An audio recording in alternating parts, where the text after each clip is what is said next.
আমি ছুটতে ছুটতে ছাদে এলাম। একটা আমাদের হোটেলের একটা ছাদ থেকে একটা অপরূপ দৃশ্য আপনাদের দেখাই। এই দেখুন,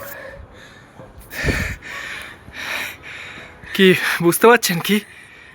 কাঞ্চনজঙ্ঘা। ওয়াও, হোটেলের ছাদ থেকে কাঞ্চনজঙ্ঘা। আজকে আরো খুলেছে, আরো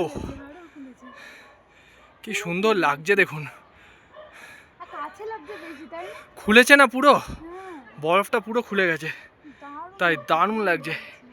এই আমাদের দার্জিলিং শহর, আর আমাদের এই যে হোটেলের ওপেন টেরেসটা ছাদের, আর এখান থেকে আমরা স্লিপিং বুদ্ধার অসাধারণ রেঞ্জ পাচ্ছি। কি বলবো, মানে ভাষায় প্রকাশ, এত বড় এই দুদিনেও দেখিনি। দেখলাম কালকে অনেকটাই দেখেছিলাম, আজকে আরও বড় দেখতে পাচ্ছি। আমি এরকমই আগেও দেখেছি। Wow, just wow. Sleeping Buddha full রেঞ্জটা দেখা যাচ্ছে।